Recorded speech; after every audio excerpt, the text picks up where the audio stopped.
finished meditation.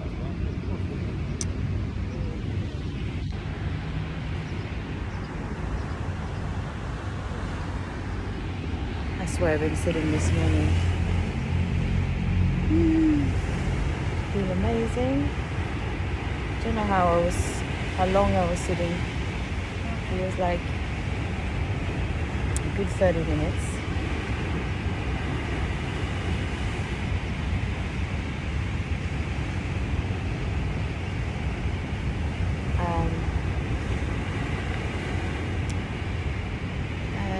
So in my meditations, I go from feeling anxious to grounded to elevated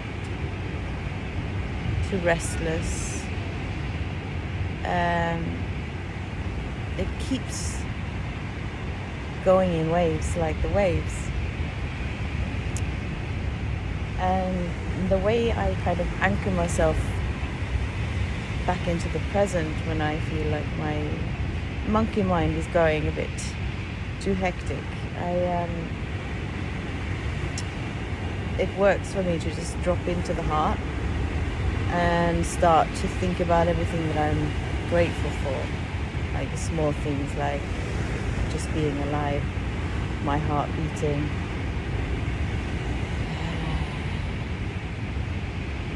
feeling young and healthy, everything functioning as it should be, having a roof over my head, my son, my family, and then the vibrations in the heart, which comes from how you're feeling, just starts to increase, and I just enjoy that. I just sit in that feeling of gratitude. It's both inspiring, it's calming, exhilarating, it makes you feel alive to a different level.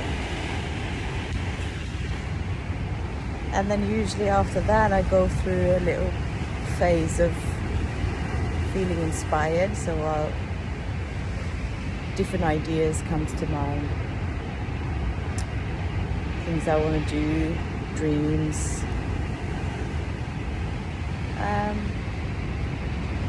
and a little bit about, what the day could look like at its best, how I'm showing up, in which way my attitude is, my approach to different things, and then I imagine the best version. What it would actually feel like to be in a really fun scenario, productive, whatever you want to create. Basically, you just kind of put yourself in that picture, in that scene, as if it's happening right now, as if you're seeing from the lens from in your body, from the eyes, so that you're not picturing yourself as an objective from the outside. You're going inwards and picturing everything from the inside and out. Oh, that's another prayer I like to use, which is I'm asking the universe or God, or however you want to reference it, for guidance or support on seeing things, realizing things through the lens of the universe, or through the lens of God, through the lens of Source. Because essentially everything that we experience in life depends on the viewpoint. It depends on what way you see things, our perspective. So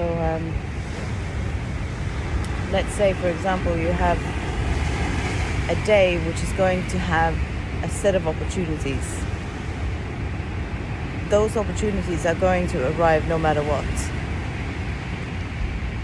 So imagine then, if you're in a bad mood, or if you're in a state of mind where you don't feel like communicating, or you don't appreciate, you don't feel like socializing, just don't feel like being around anywhere. You want to hide. We've all been there. You're obviously going to miss those opportunities. But then if you are in a good place, if you've set the tone for the day, and you've calibrated your feelings, and you have an idea of where you're heading, and you go out and meet and greet the day with that attitude, you're most likely going to pick up on those opportunities that are there for you, because you're open. And you might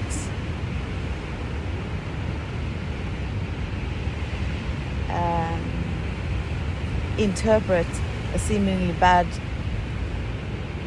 event with surrendering to the idea that something good might come out of it, or you're open to working with finding a solution, not giving up.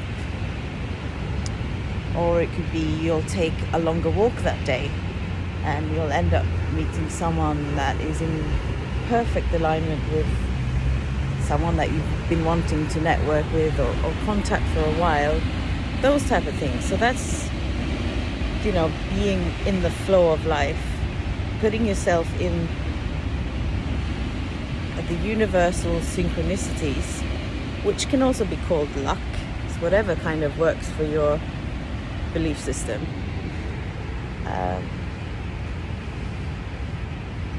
Those are the kind of things that tend to happen to me anyway, when I'm going about my day in harmony. And in order to keep yourself feeling like that and having that mindset, you sort of have to figure out different tools that work for you. Like, for me, it's definitely meditation. It's the quiet time where I'm not being influenced by anything else than stillness, because it's in the stillness that you get grounded into source, which is where all of our ideas and inspirations come from in the first place. It's not really coming from our own brain, it's coming from the collective source. So then, scrolling around on Instagram and looking on the internet for inspiration is good, but it doesn't really quiet you down enough to tap into your authentic self and your direct communication with the divine or higher self or heart or soul. Again, make it into your own reference that you can feel connected to.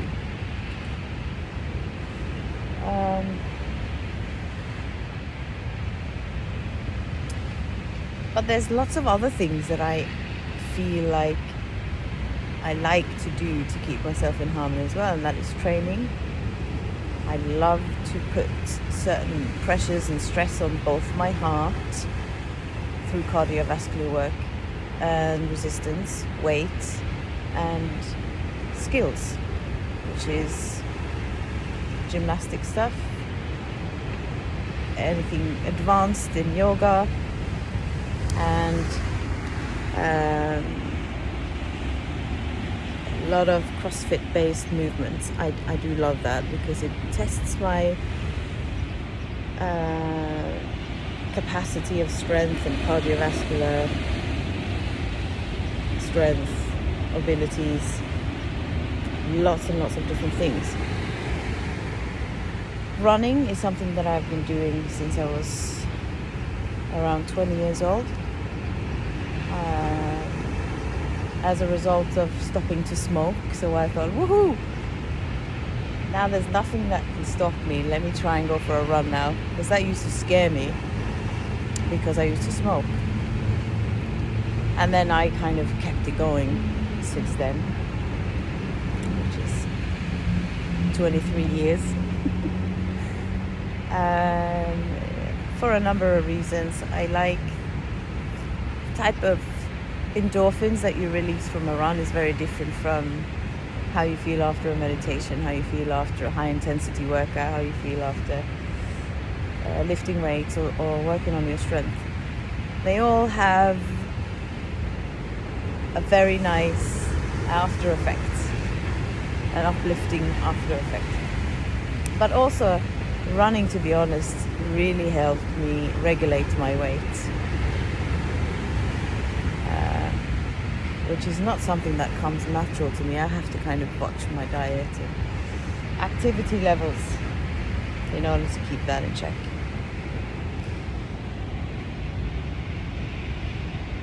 Yeah, so that ended up being, wow, an 11 minutes ramble about stuff. It's a beautiful Sunday morning, and I wish you a magical day.